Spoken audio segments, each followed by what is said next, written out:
Ibinunghay ni Pangulong Aquino ang salawikain na ang kabataan ang pag-asa ng bayan. Ito ang buod ng mensahe ng Pangulo sa paggawad niya ng 2012 10 Accomplished Youth Organizations. Pinapurihan ng Pangulo ang mahalagang ambag ng mga kabataan sa pagsusulong ng kaunlaran ng bansa. Nagbabalik si Rocky Ignacio para sa ulat.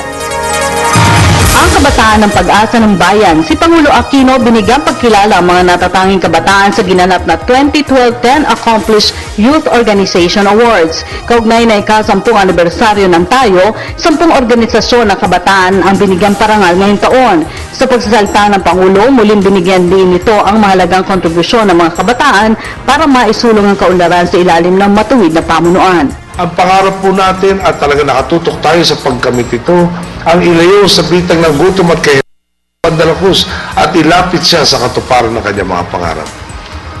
Tiwala po kung magagawa natin ito, lalo pat nag-uumapaw ang ating bayan sa mga kabataang handang magambag ng oras, talino at talento upang masolusyonan ang mga pambansang sulit. Sa pagtataguyod ng Tayo Awards Foundation at National Youth Commission, kabilang sa mga nabigyang pagkilala, sina Dr. Edsel Salvana at Benigno Bam Aquino IV, Pangulo ng Tayo Awards Foundation bilang 2012 10 Outstanding Young Persons of the World. Kabilang pa rin sa mga tumanggap ng parangal ang grupo ng Angat Kabataan ng Rizal Province dahil sa paglilinis at rehabilitasyon ng Maningning Creek, Cebuano Youth Ambassadors para sa Basura Eskwela at I Can Make a Difference ng Zamboanga City. Iba na ang kabataan ngayon. Sabi ho nila, wala na raw silang ibang inatupag kundi ang maghapong paglalaro sa harap ng computer o di kaya ang mayat-mayang pagpunta sa mall at gimmick. Siguro nga po sa ilan, totoo ito at talagang may mga nagbago.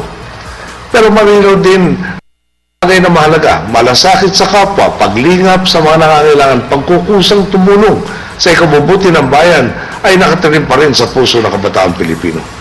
Ito ang diwa ng pagtitipon natin ngayong umaga. Pinapatunayan ng 10 Accomplished Youth Organizations ngayong taon na handang makipagbayanihan ang kabataan sa tuwid na daan.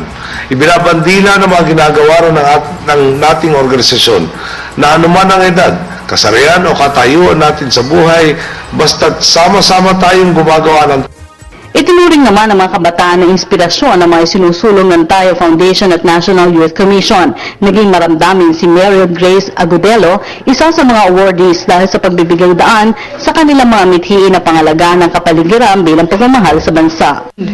Marami na pong bagyong dumaan sa ating bansa pero walang ni isa na hindi natin nalalampasan dahil sa bansang Pilipinas buhay na buhay ang bayanihan. Nakikisa ang kabataang Pilipino sa pagtaguyod ng matuwid na daan at programa ng pagbabago. Mabuhay ang bawat Pilipino, mabuhay ang bansang Pilipinas.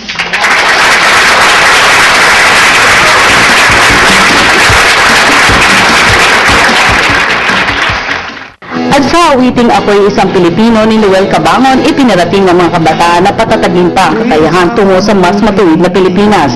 Ang Tayo Awards ay naglalayong bigyang inspirasyon ang mga kabataan na isulong ang mga inisyatiba na nagsusulong ng pambansang interes. Ito ang aking mga tungkulin, sinusunod ko ang kanyang mga alituntunin. Para sa Telebisyon ng Bayan, Rocky Ignacio.